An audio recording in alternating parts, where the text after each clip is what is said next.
사무엘상 17장 45절부터 47절 말씀 우리 한 목소리로 한번 읽어볼게요. 자, 시작.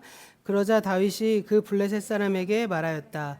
너는 칼을 차고 창을 메고 투창을 들고 나에게로 왔으나 나는 내가 모욕하는 이스라엘의 군대의 하나님 곧 만군의 주님의 이름을 의지하고 너에게로 나왔다. 주님께서 너를 나의 손에 넘겨주실 터이니 내가 오늘 너를 쳐서 내 머리를 베고 블레셋 사람의 주검을 모조리 공중의 새와 땅의 들짐승에게 밥으로 주어서 온 세상이 이스라엘의 하나님을 알게 하겠다. 또 주님께서는 칼이나 창 따위를 쓰셔서 구원하시는 것이 아니라는 것을 여기에 모인 이 온 무리가 알게 하겠다. 전쟁에서 이기고 지는 것은 주님께 달린 것이다. 주님께서 너희를 모조리 우리 손에 넘겨주실 것이다. 아멘. 네, 에베소 6장 12절 말씀도 우리 한 목소리 한번 읽어보겠습니다. 네, 자 시작. 우리의 싸움은 인간을 적대자로 상대하는 것이 아니라 통치자들과 권세자들과 이 어두운 세계의 지배자들과 하늘에 있는 악한 영들을 상대로 하는 것입니다. 아멘. 네, 오늘 우리가 함께 읽어본 이야기는 다윗과 골리앗의 스토리죠. 이거는 성경 말씀 가운데 가장 많이 알려진 예수님의 탄생만큼이나 가장 많이 알려진 이야기라고 할 수 있겠죠. 이 이야기는 교회 안 다니시는 분들도 다 알기 때문에 교회 밖에서도 종종 사용되는 비유라고도 예화라고도 할 수 있죠. 일반적으로 이 다윗과 골리앗을 비유로 들 때 어떻게 비유로 들죠? 뭐 예를 들어서 상대가 안 되는 전력의 불균형 상태에서의 싸움이 이루어지는 그 순간, 뭐 그럴 때 보통 다윗과 골리앗의 싸움이다 보통 이렇게 얘기하죠. 그러니까 예를 들어서 운동 경기에도 사용됩니다. 그러니까 뭐 전력의 차가 엄청 큰, 엄청 센 팀과 엄청 약한 전력의 팀이 붙었을 때 다윗과 골리앗의 싸움이다. 뭐 이렇게 얘기도 하고, 또 우리나라가 종종 월드컵 같은 데 가면 엄청 센 유럽 팀 만나면 다윗과 골리앗의 싸움 뭐 이렇게도 얘기하죠. 그리고 또 좀 더 뭐 어떤 식으로도 있냐면 어떤 한 시민이 뭐 대기업의 횡포에 대항하여 소송전을 벌이거나 국가를 상대로 뭐 손해배상을 청구하거나 이럴 때도 다윗과 골리앗의 싸움이다 뭐 이렇게 비유합니다. 그런데 이러한 다윗과 골리앗의 싸움이 우리의 삶에 나타난 경우들도 종종 있어요. 예, 우리가 골리앗이 아닌 다윗이 되어서, 그러니까 우리가 골리앗이 되어서 싸운 경우는 거의 없죠. 예, 제가 예전에 어떤 분, 그러니까 대기업에 다니는 어떤 분하고 막 이런저런 얘기를 하다가 대기업에 다니면 뭐가 좋냐고, 그러니까 대기업 다니면 돈 많이 버는 거 말고 뭐가 좋냐고 물어본 적이 있었거든요. 그러니까 그분들은 보니까 막 와 진짜 뭐 밤낮 없이 엄청나게 열심히 일하시더라고요. 근데 그래서 도대체 대기업에 다니면 그렇게 뭐가 그렇게 좋지? 막 이렇게 생각이 들어서 물어봤는데 그분이 딱 한 얘기가 아직도 인상 깊게 빵 남은 게 있는데 뭐였냐면요. 갑의 위치에 설 수 있는 게 참 인상 깊다 이렇게 얘기하시더라고요. 뭘 하든지 항상 하청인 업체랑 상대해야 되고 뭐 해야 되니까 갑의 위치에 서게 된다고 이렇게 얘기하더라고요. 아 그렇구나라고 하죠. 그래서 근데 우리의 삶의 인생에서 이제 갑의 위치에 서서 골리앗의 위치에 서서 다윗을 상대하는 경우가 참 많지가 않잖아요. 오히려 우리는 다윗이 많이 됩니다. 그래서 골리앗과 같은 거대한 상대와 맞서 싸우기 시작하죠. 그래서 그런지 몰라도 이 예화, 이 설교는 교회에서 엄청나게 많이 듣습니다. 아마 우리 뭐 다정이만 하더라도 어렸을 때부터 신앙생활을 했으니까 이 다윗과 골리앗의 스토리는 엄청나게 들었을 거예요. 저도 아마 다윗과 골리앗 설교로 들은 것만 해도 몇백 번일 거고, 제가 거의 근 20년 사역을 했는데 이 다윗과 골리앗 설교를 한 것도 저도 안 세워봤긴 했는데 한 50회는 넘을 것 같습니다. 예. 왜 이렇게 많이 얘기할까? 아마도 이 다윗과 골리앗의 스토리가 굉장히 극적이기도 하고요. 그리고 어떻게 보면 이 좀 짜릿한 쾌감 같은 게 느껴지기도 하잖아요. 그래서 저 역시도 어릴 때부터 굉장히 많이 들어왔고 유치부 총무로부터 시작을 해서 뭐 전도사를 거쳐서 목사에 이르기까지 이 말씀으로 여러 번 설교를 했던 것으로 기억하거든요. 근데 솔직한 얘기로요. 제가 말씀에 대해서 공부를 하면 할수록 이 다윗과 골리앗에 대한 설교를 하는 빈도가 점점 줄어가요. 예, 옛날에 참 많이 했는데 공부를 하면 할수록 점점 줄어갑니다. 예, 왜 그러냐면요. 좀 죄송스러운 얘기지만 사실상 이 스토리에서, 이 이야기에서 어떤 특별한 신앙적인 메시지를 찾아낼 수 있을까라는 의문이 들기 시작한 거예요. 뭐 하는 거죠? 네, 저희 큰아들이 지금 설교를 안 듣고 딴짓을 한 걸로 의심되는 추정되는 일들이 벌어지겠네. 네, 그러니까 그런 어떤 어떻게 보면 그런 일들이 어떻게 보면 그런 스토리를 찾아내기가 좀 어려운 것 같고요. 그리고 더 나아가서 그런 메시지가 과연 이 말씀에 있긴 하나라는 어떤 고민이 들기 시작했기 때문에 사실 이 말씀을 설교로 만드는 빈도가 줄어갔어요. 예. 그런데 그럼에도 불구하고 이 사무엘상의 말씀을 설교를 할 때 이 말씀 피할 수가 없잖아요.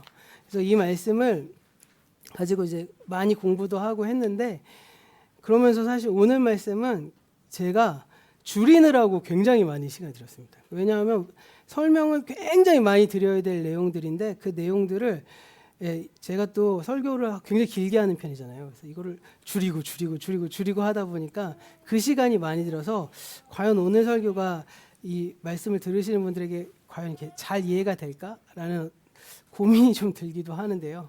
그런데 이제 모든 걸 주님께 맡기고 그냥 하려고 합니다. 우리가 잘 알고 있듯이 이 싸움에서 다윗은 절대적으로 불리한 여건에서 믿음으로 골리앗을 대항해서 싸워 이겼죠. 다윗의 상대였던 골리앗은 거인이고요. 투구, 갑옷과 같은 갑옷 그리고 위협적인 무기로 무장하고 있었습니다. 하지만 다윗은 갑옷도 입지 않았고 칼과 창도 들지 않았고 무림매의 조약돌 5개를 들고 싸움에 나갈 뿐이었습니다. 그리고 골리앗은요 그렇게 나온 다윗을 보고 개역 세번역 성경에 보니까 되게 특이한 단어가 나오는데 홍한소년이라고 나오더라고요. 도대체 홍한소년이 뭘까 막 사전을 찾아봐도 없고 그런데 알고 봤더니 그게 이제 한자더라고요. 그러니까 이 개역 성경에 오히려 개역 성경 얼굴이 붉고 용모가 아름다워서 이렇게 쭉 풀었었잖아요. 그걸 가지고 세번역엔 홍한소년이라고 나옵니다. 그래서 이 홍한소년이라는 말이 근데 알고 보니까 예전에는 굉장히 많이 쓰였던 말이었다고 해요. 그래서 이 아주 어린 애를 홍한소년이라고 안 했고요. 좀 청년인데 아주 아름다운 용모를 가지고 있고 빼어나게 뭐 잘생기고 좀 이런 사람들을 홍한의 소년이다 뭐 이렇게 얘기를 했다고 합니다. 하여튼 그런 이제 다윗을 보고 골리앗이 조롱합니다. 바로 43절의 말씀이거든요. 다음 장면 화면 넘겨주시면 뭐라고 나오죠? 막대기를 들고 나에게 다가오다니 내가 나를 개로 여기는 것이냐 이렇게 얘기합니다. 그러니까 골리앗이 뭐라고 말할까요? 그러니까 오늘 우리 방식대로 하면 우리 이제 젊은 애들 방식대로 하면 처음에 다윗이 딱 나오는 걸 보고 헐 이렇게 나오는 거죠. 헐 네가 지금 나한테 고작 막대기 하나 들고 근데 왜 막대기로 보일까요? 무림매가 이렇게 돌팔매잖아요. 돌팔매 이렇게 땅에 질질 끌고 나올 거니까 멀리서 보니까 막대기 하나 들고 나오는 것 같을 거 아니에요. 네가 지금 갑옷도 안 입고 막대기 하나 들고 나한테 싸우러 온단 말이야? 지금 나를 무슨 개가 막 달려오면 때리는 그 정도 수준으로 여기냐? 라고 지금 이제 지금 골리앗이 얘기를 하면서 다윗을 비웃죠. 그런데 다윗은 전혀 위축되지 않고 하나님을 의지하면서 나아가서 싸웁니다. 그래서 그가 골리앗을 향해 나아가면서 주머니 속에 있는 손에 돌 하나를 딱 들고 꺼낸 다음에 무림매에 던져서 골리앗의 이마에 정확히 가격하는 거죠. 그리고 골리앗은 그 자리에서 돌을 맞고 즉사합니다. 이게 바로 우리가 아는 스토리죠. 이 이야기가 특별히 우리에게 굉장한 쾌감을 주는 것은요. 압도적인 전력의 차이를 극복하는 데 있는 거죠. 대표적으로 다윗의 무기라고 하는 이 무림매는요. 골리앗이 가진 것에 비하면 엄청나게 초라합니다. 무림매 혹시 보신 분 있으신가요? 무림매? 저는 보기와 다르게 서울 사람이라서 단 한 번도 이 무림매를 본 적이 없거든요. 그래서 이거를 검색해 보니까 유튜브에 슬링이라고 검색하니까 나오더라고요. 그래서 이 슬링이라는 걸 어떤 사람이 진짜 전통적인 방식으로 이 슬링을 이렇게 하는 걸 보여주는데 나무 껍질을 막 까갖고요. 나무 껍질을 이렇게 말려서 이어서 이게 집신 말리듯이 이렇게 집신을 해서 중간에 조금 이렇게 두껍게 하고 이렇게 길게 하더라고요. 그래서 저는 큰 특별한 게 있는 줄 알았더니 일자로 쭉 된 거예요. 그래서 그 사이에 돌을 놓고 이렇게 그 끝쪽 한쪽을 잡으면 이렇게 모이잖아요. 그걸 이렇게 원심력으로 돌렸다가 한쪽 손을 놓고 이 줄이 일자로 딱 펴지면서 돌이 날아가는 그게 무림매더라고요. 예, 이제 그런 겁니다. 그래서 어떻게 보면 아주 단순한 도구죠. 그리고 이제 원심력을 충분히 돌려서 샥 던지면 사실은 근데 파괴력도 엄청난 병기이기도 하겠습니다. 아마도 다윗 시대도 그런 방식으로 만들지 않았을까. 시간이 좀 지나서 이건 중세 시대까지 무기로 사용되는데 중세 시대 슬링은 뭐 가죽을 덧대기도 하고요. 좀 더 이게 힘이 잘 나가게 하기 위해서 끈을 무슨 말의 꼬리로 하기도 하고 막 이렇게 하더라고요. 근데 아마 다윗 시대는 아무래도 나무 껍질을 말린 걸 이제 집으로 엮어서 하는 정도의 수준이 아니었을까? 왜냐하면 사실 다윗이 활동한 시대는 우리가 사실 성경을 가만 보시면 예수님은 거의 한 조선시대급으로 느끼는 경우가 있어요. 읽으면서. 근데 예수님이 오히려 예수님의 시대가 기원 전후 시작하는 그 시기잖아요. 비포 크라이스트잖아요. 근데 다윗은 그것보다도 몇천 년 전이잖아요.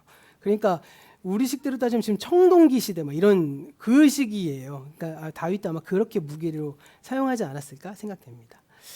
그런데 그러니까 이런 엄청난 압도적인 전력차를 가지고 싸웠다는 거죠.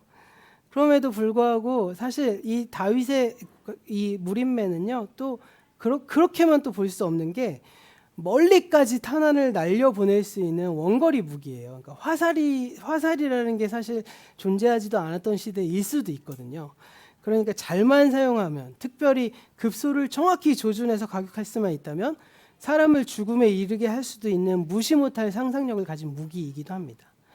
이 다윗은 이러한 무림매로 조약돌을 날려서 골리앗의 이마에 정확히 명중을 시켰는데, 이마를 맞췄다는 말은 아마도 종종 우리가 이 다윗과 골리앗을 소재로 한 영화나 뭐 만화책이나 그림, 애니메이션에서 알 수 있듯이 이 투구에 이 눈을 보일 수 있게 하는 입과 코를 가리고 눈을 보일 수 있게 하는 그 지점에 정확히 맞춘 거라고 볼 수 있을 것 같아요.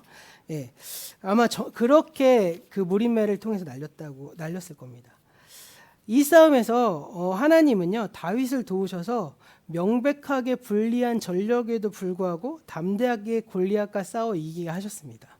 그리고 다윗은 오늘 말씀인 47절의 말씀대로 주님께서는 칼과 창 따위로 구원하시는 것이 아니라 전쟁에서 이기고 지는 것이 주님께 달려있다는 것을 모든 사람에게 보여준 것이죠. 그런데요, 이 모든 스토리를 우리가 지금까지 쌓아 올린 신앙적인 기반을 다 제거하고 오늘 스토리만 보면서 한번 생각해 보시자고요. 만약에 이 이야기가 신앙이라는 어떤 하나님의 도우심이라는 것이 없이 일어나는 전혀 불가능한 기적적인 사건이었을까요? 가만히 보면요. 무림매로 정확하게 얼마나 표적을 맞출 수 있을지는 잘 모르겠어요. 저는 군대에서 총을 쏘아보기 전에는 새 총도 한번 제대로 이렇게 맞춰본 적이 없거든요. 맨날 빗나가요. 비비탄 총도 빗나가고, 군대에서도 이 총을 맞추기 위해서 정말 밤까지 열애로 남아갖고 할 만큼 제가 사격에 대한 감이 많이 없는 사람이거든요. 그런데 이 유튜브로 보니까 이 무림매로 요만한 표적을 이렇게 돌려서 몇 번 연습하더니 딱 맞추는 사람이 있긴 하더라고요. 그러니까 아마도 이 무림매라는 것에 대한 실력은 하면 할수록 뭐 느는 것이 아닐까? 저희가 뭐 사격을 했을 때 연습하니까 되는 지점처럼 그러지 않았을까 생각해 봅니다. 그러니까 바로 이런 지점에서 이 사건에서 어떠한 신앙적인 이야기를 찾아볼 수 있을까 하는 의문이 생긴다는 거예요. 그리고요, 더 나아가서 성경 말씀을 가만히 읽어보시면 이 말씀의 문맥에서 다윗이 골리앗의 이마를 맞췄다는 그 사실 자체를 기적으로 여기고 있다는 흔적이 나타나지 않습니다. 그냥 다윗이 던져서 맞췄어요. 다시 말해서 다윗의 이 무림매의 솜씨가 평소에는 그 정도까지는 아니었는데 이날 특별히 하나님께서 은혜를 베푸셔서 이마를 정확히 맞춘 것이다, 이런 뜻으로 성경이 쓰여 있지 않더라고요. 그리고 더 나아가서 이 34절의 말씀을 보시면 다윗이 평소에도요, 양떼를 지키기 위해서 사자나 혹은 곰과 격투를 벌여서 이길 만큼 뛰어난 용사로 소개되고 있습니다. 그러니까 다윗은 이미 무림매로요, 골리앗의 이마를 정확히 가격할 만큼 충분한 기량을 가지고 있었던 용사였다는 것이겠죠. 그래서 결론적으로 말씀드리자면 이것은 불가능한 싸움에서 이겼다라기보다는 반복된 훈련을 통해서 형성된 전투력, 그리고 이 적의 투구에서 약점을 정확히 간파해내는 정보력, 그리고 상대를 방심시키게 하는 심리 전술이 다 적절하게 맞아떨어져서 이루어진 이 과학적인 결과가 아니었을까라고 생각해 볼 수 있게 된다는 것이죠. 그래서 그런지 어떤 인문학자들은요, 이 사건을 분석하면서 골리앗이 사자보다는 느리고, 사자보다는 크고, 골리앗이 사자보다는 크고 곰보다는 느리기 때문에 무림매로 사자나 곰을 잡던 다윗의 입장에서 보자면 거리만 확보되면 골리앗은 충분히 잡기 쉬운 상대였을 것이다 라고 쓴 책도 있더라고요. 그 선대인이라는 분이 있거든요. 그러니까 용인시장 막 나오려고 하시는 분 같은데 그분이 이제 쓴 책, 그런 책이 있어요. 그래서 처음에 저도 실수로 신앙서적인 줄 알고 샀다가 알고 봤더니 인문학 서적이더라고요. 경제학이랑. 그래서 나름 재밌었습니다. 제가 추천해드리기도 하는데 하여튼 그 예화에 그런 내용이 있어요. 그러니까 다윗의 입장에서 보자면 맨날 그 양을 지키기 위해서 막 사자도 잡고 곰도 잡던 다윗의 실력이 골리앗이라는 큰 어마어마한 상대. 그런데 사자보단 느리고 곰보단 느리고 사자보다는 크고 이런 상대이기 때문에 다윗의 입장에서는 어쩌면 혹시 훨씬 노리기 쉽지 않았을까? 뭐 이렇게 생각해 볼 수도 있겠다는 것이죠. 그런데요, 어떻게 보면 물론 다윗이 믿음으로 이 싸움에 나갔던 건 부인할 수 없는 사실이잖아요. 그리고 하나님이 도우셨다는 건 명백한 사실입니다. 그렇지만 세상을 살다 보면요, 워낙 멘탈이 강해서 이런 상황에서도 신앙 없이 잘 해내는 사람들이 있잖아요. 가만히 보면 저도 하나의 축복인 것 같은데, 모태신앙의 축복 중에 가장 큰 축복은 뭐냐면요, 신앙의 위기에서 파도가 크게 흔들리지 않는다는 겁니다. 제 아내가 저한테 자주 얘기하는 것 중에 하나가, 당신은 뭐 그렇게 어려운 것도 없고 그렇다고 해서 뭐 그렇게 쉬운 것도 없어, 뭐 이렇게 얘기하더라고요. 저는 그냥 제가 보니까 제 인생을 가만히 돌아보면 뭐 좋은 가정에서 자란 탓도 있겠지만 그렇게 막 이거 너무 어렵다, 이거 진짜 이거 죽을 것 같다, 뭐 이런 게 별로 없는 타입입니다. 그래서 아마 근데 그건 모태신앙의 원인인 것 같아요. 그러니까 하나님이 항상 가족과 함께하시고 그 가족의 전통으로부터 지켜오셨다는 사실을 이제 알고 있기 때문에 그런 건지 모르겠지만 저는 좀 그런 부분이 있습니다. 그래서 어떻게 보면 모태신앙의 큰 축복은 그런 게 있겠죠. 그런데 이런 것들이 이제 하나님의 도우심을 막 절대적으로 절절히 구하시는 분들이 있는가 하는 반면에 그냥 뭐 하면서 넘어가시면서 자기 일 하시는 분들도 있다는 거예요. 그걸 가지고 그분이 믿음의 척도가 이 사람은 높고 이 사람은 낮다라고 평가할 수는 없는 거잖아요. 그런 점에서 보자면 이게 이제 신앙의 전부라고 볼 수는 없는 것이죠. 우리가 이 다윗과 골리앗의 스토리를 가지고 신앙의 전부라고 생각하면서 보는 게 사실 좀 문제긴 하거든요. 만약에 그것이 전부라면요, 기독교는요, 니체라는 철학자가 이야기한 것처럼 약한 자들의 종교에 불과하게 될 것입니다. 더 나아가서 크게 뭐 이렇게 어려움이 없이 이렇게 뭐 도전이 있을 때마다 그냥 응전하시는 분들은 굳이 신앙을 또 가질 필요도 없는 사람이 되는 거예요. 그런데 참 안타깝게도요, 한국 교회 신앙은 딱 거기서 그쳐온 감이 없지 않습니다. 현실에 닥친 경제적인 어려움, 경쟁에서 살아남아야 하는 뭐 각박한 현실, 힘이 부족해서 억울한 일을 참고 견뎌야 하는 서러움, 먹고 사는 문제는 해결했지만 마음이 안정되지 못해서 견디기 힘든 불안이나 늘 찾아오는 우울감, 이런 현실적인 문제를 해결하기 위해서 하나님의 도우심을 간구하고, 그래서 하나님의 도우심을 경험하고 그것이 곧 기독교의 신앙과 동일시해온 것은 아닌가 하는 질문을 여기서 던지는 거예요. 그러니까 다시 말하자면 지금까지 한국교회가 말하는 신앙의 목표는요, 눈앞에 닥친 현실의 문제를 해결하는 것에 있었다는 겁니다. 그리고 다윗과 골리앗의 스토리는 그러한 현실의 문제를 이긴 한 믿음의 사례로 대표적인 좀 그만 좀 하시죠. 네, 아드님. 자, 믿음의 사례로 읽혀져 왔다는 겁니다. 네. 그런데요, 여기서 오해하지 마셔야 되는 게요, 제가 말씀드리고 싶은 건 제 이 얘기까지 들으시면 또 영상으로 들으시면 저 목사 좀 이상한데라고 생각하실 수 있지 않으실까요? 제가 분명히 말씀드리고 싶은 건 뭐냐면요. 오늘의 사건이 신앙의 문제가 아니다라고 말씀드리는 게 아니에요. 오해하지 마세요. 사실상 우리가 살아가는 모든 것이 다 신앙의 문제 아닙니까? 우리가 현실에서 경험하는 모든 문제들이 사실은 신앙의 문제고요. 그래서 이러한 그 현실적인 문제를 놓고 고민하고 그리고 하나님의 관점에서 판단하고 그렇게 살아가면서 하나씩 해결해 나가는 과정이 우리 그리스도인이 가지고 있는 하나의 숙제라고 저는 생각하거든요. 그리고 그런 문제를 놓고 신앙적인 관점에서 하나님과의 관계가 점점 깊어져 가는 게 사실이잖아요. 그런데 중요한 것은요. 현실의 문제를 해결하는 것이 우리의 신앙의 궁극적인 목표가 아니라는 것을 분명히 말씀드리고 싶은 거예요. 저는.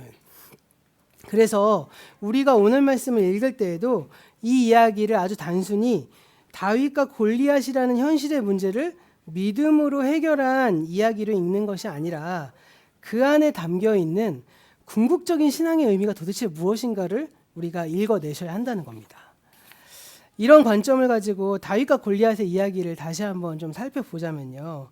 다윗과 골리앗의 싸움은 이스라엘과 블레셋의 전투 중에서 벌어진 사건입니다. 오늘 말씀에서 사무엘상 17장 3절과 4절에 의하면 블레셋군과 이스라엘군이 골짜기를 사이에 놓고 양쪽에 진을 쳐서 대치되고 있는 상황이었어요. 그 상황 속에서 블레셋 진으로부터 골리앗이라는 장수가 나와서 싸움을 거는 거죠. 이 골리앗은 어떻게 얘기하냐? 이스라엘에서도 용사 하나를 보내서 1대1로 싸운 다음에 골리앗이 이기면 그러니까 이스라엘이 블레셋의 종이 되고 그리고 반대로 골리앗이 지게 되면 블레셋이 이스라엘의 종이 되는 이렇게 싸우자. 1대1로 그냥 승부를 결정짓자라고 지금 제안하고 있습니다. 그래서 원래는 블레셋과의 싸움이에요. 그렇죠? 블레셋과의 싸움입니다. 근데 그것이 실제로는 골리앗의 싸움으로 양상이 지금 바뀐 겁니다. 이런 이제 고대 문학 작품을 보면 특별히 구약에서 역사서에 보면 이러한 상황이 종종 등장하거든요. 하지만 이러한 사례를 보면 대부분 1대1의 전투로 전쟁이 끝나지 않아요. 전투가 끝나지 않습니다. 1대1로 장수들이 나와서 싸우고 난 다음에 전의를 북돋고 난 다음에 승기를 가진 사람들이 와 이러고 밀고 나가서 병사들이 싸우는 구조잖아요. 그런데 오늘 말씀에서는 특이하게 다윗과 골리앗의 싸움으로 끝나는 거죠. 그리고 그렇게 싸우자고 제안을 하는 겁니다. 그런 점에서 오늘 말씀은 단순히 그냥 읽는 데서 그치는 것이 아니라 이 말씀에서 어떤 의도된 의미가 있는 건 아닐까? 라고 생각을 하시면서 보셔야 된다는 거예요. 여기에서 두 사람의 전투의 승패를 결정짓는다는 것은 골리앗을 이기면 블레셋을 이기게 되는 겁니다. 그러니까 말하자면 표면적으로는 블레셋과의 싸움이지만 그 싸움의 본질은 골리앗과의 싸움이 되는 거죠. 그럼 이 골리앗과의 싸움이 의미하는 바가 도대체 무엇일까요? 여기서 우리가 이걸 좀 찾아야 되는 거거든요. 다윗이 싸움터에 나간 이유는 무엇이냐? 단지 아버지의 심부름을 하기 위해서였습니다. 다윗의 형들 가운데 3명이 이 전투에 징집되어서 싸움에 참가하거든요. 그렇기 때문에 아버지 입장에서는 이 형의 안부가 궁금했을 거예요. 그래서 이 형들의 안부를 확인하기 위해서 다윗을 전쟁터로 보내서 형들의 안부를 확인하려고 했습니다. 다윗이 그 싸움에 참전하게 된 계기는요. 어떻게 보면 근데 왜 다윗이 골리앗과 싸움이 시작되게 됐죠? 골리앗이 그 싸움을 영적인 싸움으로 만들었기 때문이에요. 만약에 골리앗이 그 싸움을 영적인 싸움으로 한 게 아니라 힘을 과시하는 정도의 수준이었다면 다윗은 무시했을 겁니다. 그런데 어떻게 보면 26절에서 다윗이 골리앗이 막 반복해서 이스라엘 군대를 모욕하는 것에 그치는 것이 아니라 하나님을 모욕하는 데까지 이르는 겁니다. 그거에 다윗이 막 열받아져 분노했습니다. 그래서 45절에서 다윗이 골리앗을 향해 나아가면서 뭐라고 말했느냐? 그 다음 화면 좀 넘겨주시면요. 이렇게 말하죠. 45절 말씀 우리 함께 읽어볼까요? 자, 시작. 그러자 다윗이 그 블레셋 사람에게 말하였다. 너는 칼을 차고 창을 메고 투창을 들고 나에게로 나왔으나 나는 내가 모욕하는 이스라엘 군대의 하나님, 곧 만군의 하나님의 이름을 의지하고 너에게로 나왔다. 네. 원래 이 싸움은 표면적으로는 블레셋과 맞서 싸우는 평범한 전투였어요.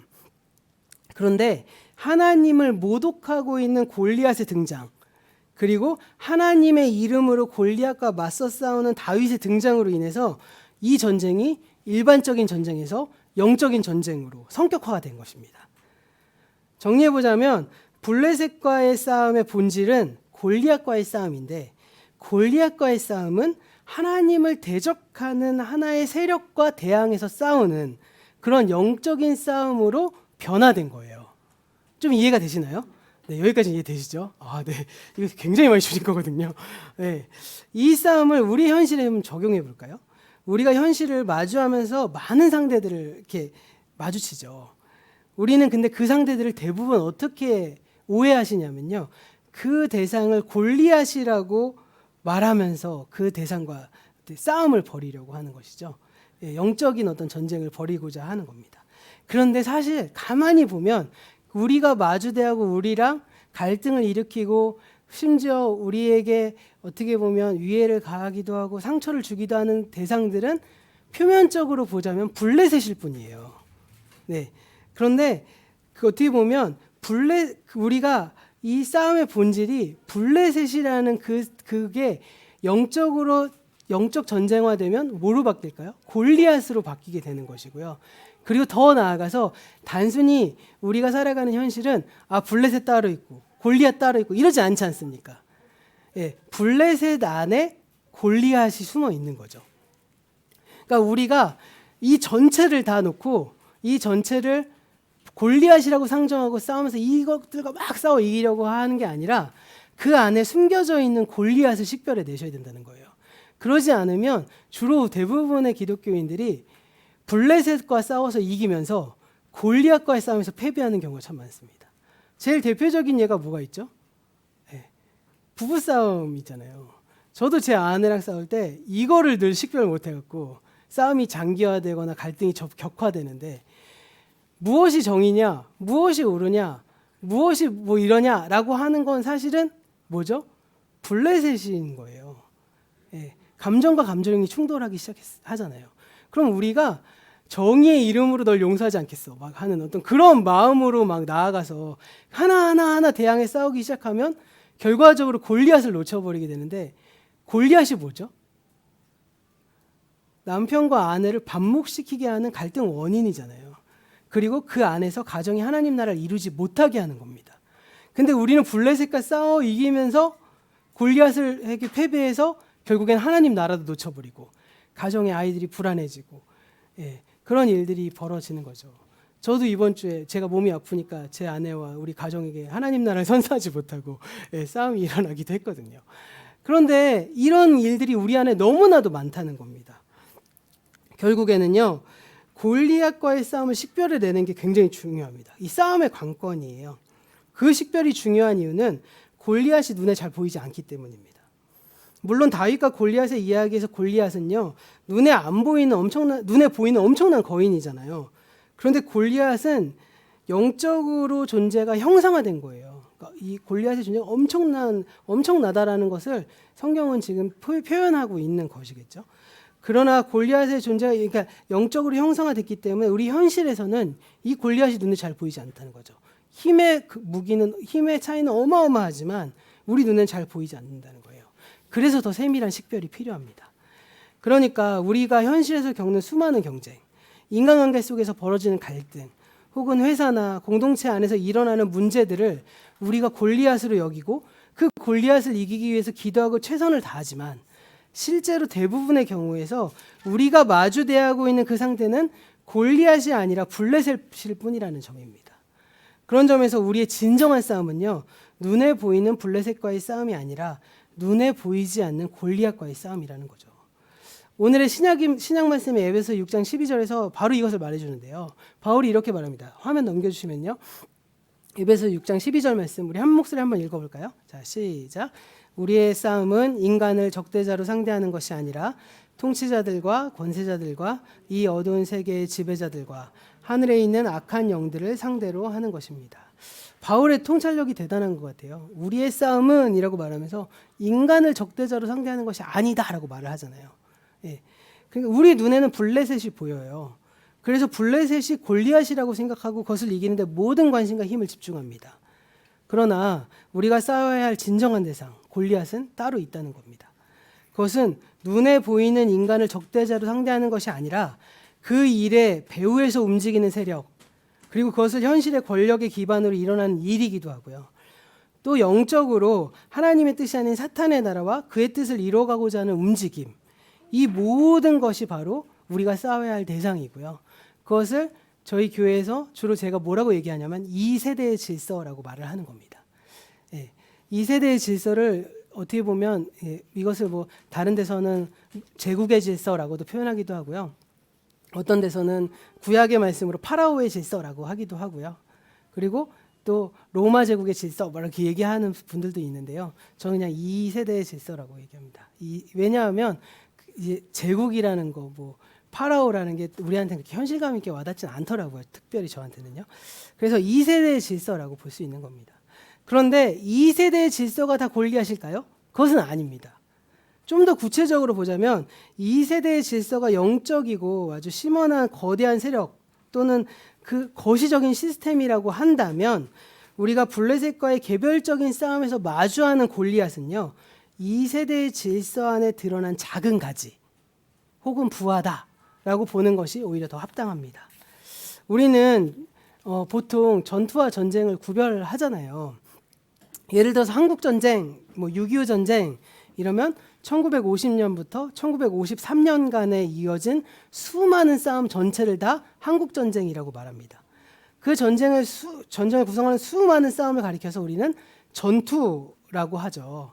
예, 수많은 전투들이 모여서 한국전쟁이라는 전쟁을 구성하는 겁니다.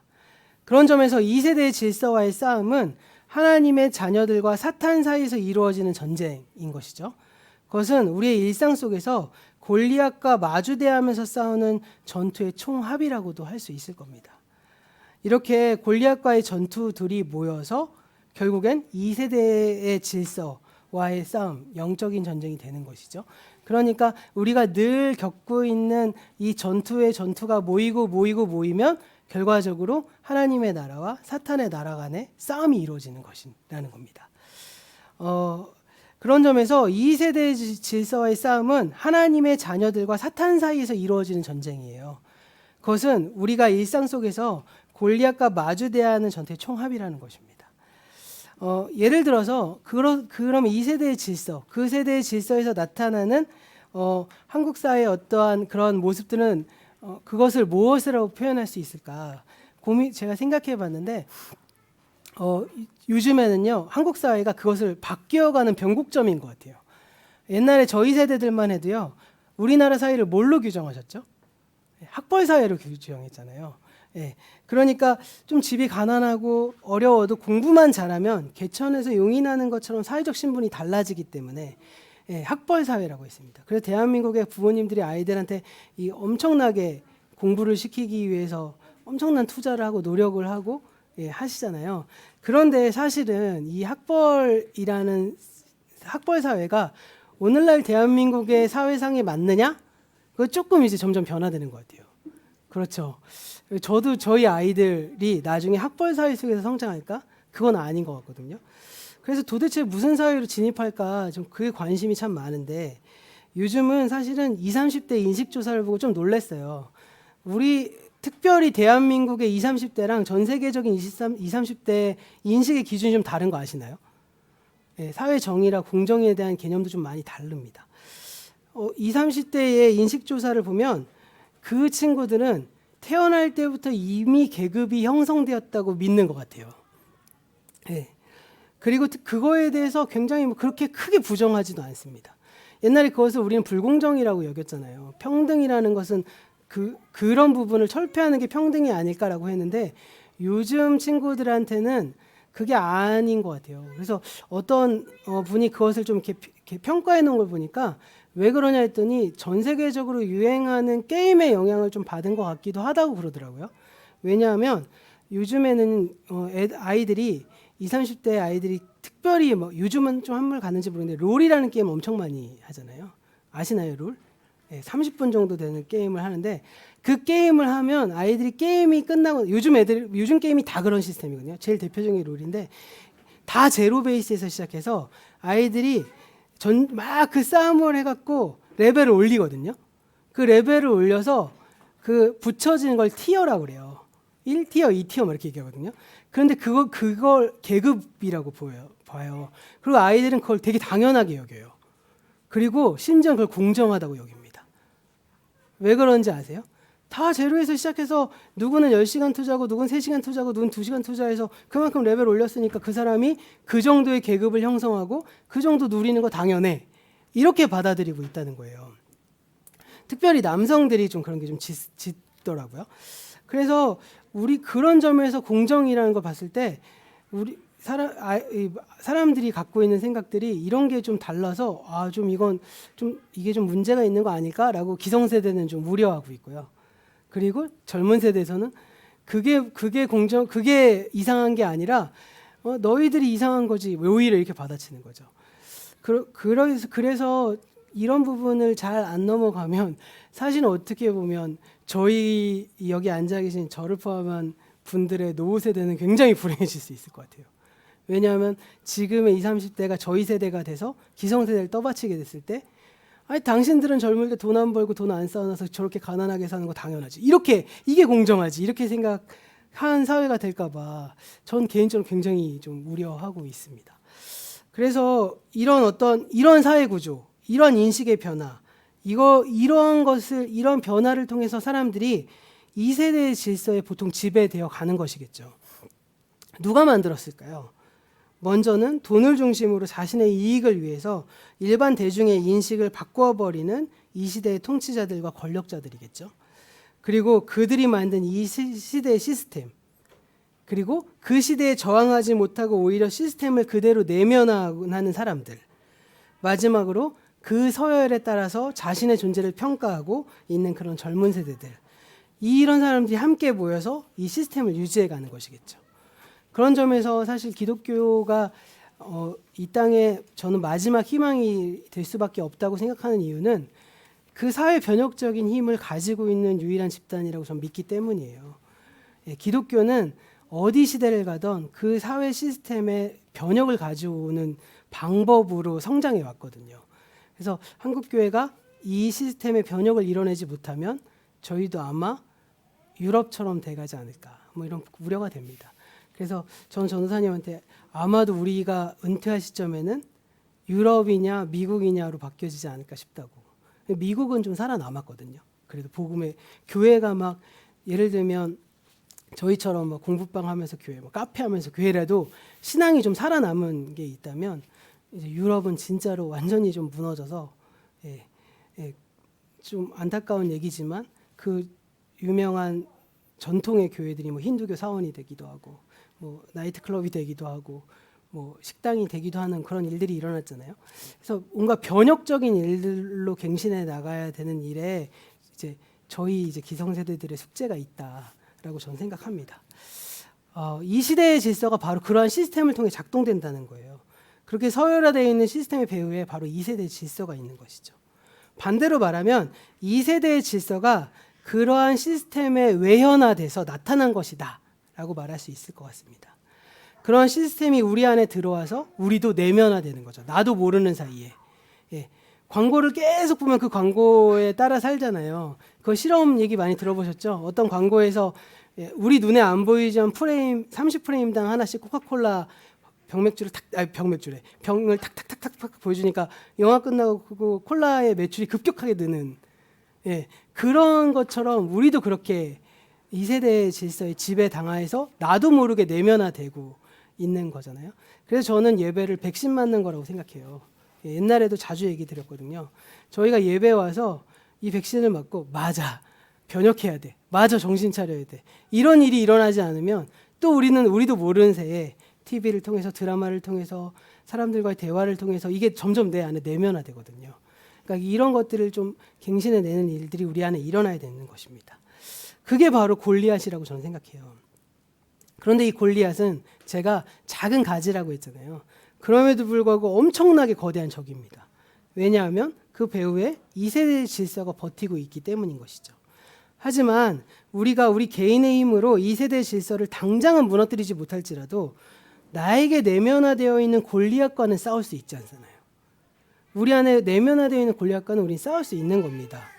그렇게 우리 한 사람 한 사람이 각자 안에 내재되어 있는 골리앗과 대항해서 싸우기 시작했을 때 결국은 2세대의 질서도 무너지게 될 것입니다. 네, 오늘 말씀 좀 정리해 볼게요. 그러면 마지막으로 그렇다면 우리에게 승리가 도대체 무엇이냐 이런 것들을 좀 정리하고 마무리 지어야 될 것 같습니다. 진정한 승리는 블레셋과의 표면적인 싸움에서 그치는 것이 아니라 그보다 본질적으로 골리앗과의 내면적인 싸움에서 이루어져야 된다는 거예요. 영적인 눈으로 볼 때 우리가 블레셋과 싸워 이겼지만 골리앗과의 싸움에서는 지는 경우들이 있기도 하고, 또 반대로 블레셋과의 싸움에서는 졌지만 골리앗과의 싸움에서 이기는 경우도 있잖아요. 우리 지에 있는 저희 아내들이 자주 사용하는 방법인데, 남편과의 블레셋과의 싸움은 져주고 골리앗과의 싸움에서 이겨서 가정의 평화를 지키시잖아요. 그런 방법을 남자들은 사실 좀 약간 그런 거 잘 못하거든요. 눈에 보이는 것들에 집중하는 경향이 있어서. 근데 우리가 이런 것들이 어떻게 보면 이렇게 되는 양쪽의 경우가 있습니다. 그런데 우리가 많은 경우에 눈에 보이는 블레셋을 골리앗으로 보고 블레셋을 이기게 해달라고 하나님께 간구하면서 온 힘을 다해 싸워 이깁니다. 그런데 정작 골리앗과의 싸움에서는 지게 된다는 것이죠. 그럼 이겼지만 결국엔 진 싸움인 겁니다. 반대로 블레셋과의 싸움에서는 졌지만 골리앗과의 싸움에서는 이기게 되는 경우도 있죠. 그게 대표적인 예가 누구의 싸움이죠? 예수님의 싸움입니다. 그게 십자가의 방법 아니겠습니까? 예수님은 로마 제국이라는 블레셋의 권력에 의해서 십자가에 달려 처형당하셨어요. 그런데 그것은 예수님이 로마의 배후세에 있는 골리앗과 싸우는 방법이었습니다. 제자들은 이해하지 못했잖아요. 제자들은 뭐라고 말하죠? 계속 당신도 골리앗이 돼. 당신도 골리앗의 힘을 가져. 당신도 골리앗의 힘으로 로마 제국을 무찔러서 독립된 나라를 만들어줘 라고 얘기하는 거잖아요. 근데 예수님의 방식은 그게 아니야. 그게 아닙니다. 로마 제국의 질지언정 그 안에 숨어있는 2세대의 질서를 싸워 이기는 방식으로 십자가에 달려 돌아가시고 부활하셨잖아요. 그게 바로 우리의 싸움의 방식이라는 겁니다. 골리앗은요, 칼과 창과 우리로 말하면 돈과 권력으로 나옵니다. 그럼 우리도 어떻게 하죠? 칼과 창과 돈과 권력으로 승부를 보려고 하잖아요. 우리 자녀들을 그렇게 키우려고 하는 욕망이 있잖아요. 예, 그래서 사실은 우리 부모님들이 가장 좋아하는 대표적인 인물이 요셉 아니면 다니엘 아닙니까? 이 시대의 권력의 정점에 올라간 사람이니까. 물론 다윗과 다니엘과 요셉과 아주 좋은 사람이긴 하지만 사실은 그게 중요한 게 아니라 그 다니엘조차도 그 요셉조차도 2세대의 질서의 방식으로 싸우지 않았다는 거예요. 그게 중요하다는 겁니다. 예. 왜냐하면요, 골리앗의 무기를 가지고 골리앗과 싸워서 절대 이길 수 없잖아요. 다윗이 어땠죠? 사울이 갑옷을 주잖아요. 그거 입어봤지만 안 입고 나가잖아요. 그 이유는 무엇일까요? 골리앗의 무기로 골리앗을 이길 수 없다는 걸 하나님이 말씀하시는 거 아니겠습니까? 그러면서 다윗이 뭐라고 말하죠? 너는 칼과 창을 가지고 나에게 왔지만 나는 만군의 주 여호와 하나님의 이름으로 너에게 왔다, 이렇게 말합니다. 그게 바로 이제 우리의 싸움의 방식이라는 것이죠. 골리앗의 무기로 싸우다 보면 골리앗의 전술에 말려들 수밖에 없습니다. 가끔 오직 주님을 의지하는 그 믿음이 칼과 창보다 더 강한 무기가 돼서 가끔 이길 수도 있어요. 예, 무조건 진다는 말 아닙니다. 그런데 반대로요, 만군의 주 이름을 의지하고 싸우다 보면 골리앗과의 싸움에서는 이기지만 블레셋의 싸움과의 싸움에서는 전력의 열세로 패배할 수도 있다는 겁니다. 그럼에도 불구하고요, 현실의 패배를 무릅쓰고 나아가는 거, 그게 우리의 싸움의 방식입니다. 그게 바로 십자가를 끌어안고 싸우는 것이죠. 그래서 블레셋과의 싸움에서 지는 한이 있더라도 골리앗과의 싸움에서는 절대 양보하지 않는 것, 그것이 바로 그리스도인의 믿음입니다. 또한 그것이 하나님께서 이 현실을 섭리하는 방식이죠. 우리가 살아가는 이 현실은 하나님을 대적하는 2세대의 질서가 너무나도 강한 영향력을 발휘하고 있어서 때때로 하나님을 따르는 사람들이 좌절하기도 하고 고난당하기도 합니다. 그래서 2세대의 질서가 영원히 지배하는 것처럼 보이지만 하나님은요, 블레셋과 또 골리앗과도 대적할 수 있는 능력을 가지신 분이십니다. 즉 죽음의 세력을 이기는 부활의 능력으로 이 역사에 개입하시는 분이십니다. 그래서 지난 시간에 함께 나눈 말씀처럼 모든 것이 협력해서 선을 이루게 하시는 것이죠. 그리고 이런 하나님의 계획은 저 멀리 종말에 이르러서 비로소 나타나는 것이 아니라요. 우리가 현실을 살아오면서 모든 것이 협력해서 선을 이루는 그 하나님을 우리는 작게 작게 수없이 경험하며 살아가고 있지 않으신가요? 그래서 오늘도 그 신앙 유지하고 살아가시는 거잖아요. 그래서 우리는 늘 눈을 들어서 새로운 시각을 바라보고 골리앗을 식별해내고 블레셋을 지더라도 골리앗에는 이기는 삶을 살아가야 한다는 것이죠. 그것이 전투에는 지더라도 전쟁에는 이기는 방법입니다. 오늘 말씀 마무리하면서 지금 나에게는 어떤 블레셋을 마주하고 있는지 한번 이렇게 생각해 보셨으면 좋겠어요. 최근에 나와 대치하고 있는 블레셋은 과연 누구인가? 혹은 남편인가? 혹은 아내인가? 혹은 직장인가? 혹은 동료인가? 친구인가? 한번 생각해 보셨으면 좋겠습니다. 그때 그 순간에 그것을 직시하셨다면 블레셋만 보지 마시고요. 그 싸움의 본질인 골리앗을 식별해 내시기 바랍니다. 그래서 블레셋과 싸울 뿐만 아니라 더더욱 골리앗과 싸우시길 바랍니다.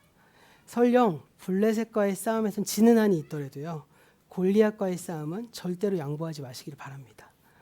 다윗이 이렇게 말하죠. 너는 칼을 차고 창을 메고 투창을 들고 나에게 왔으나 나는 내가 모욕하는 이스라엘 군대의 하나님 곧 만군의 주님의 이름을 의지하고 너에게로 나왔다.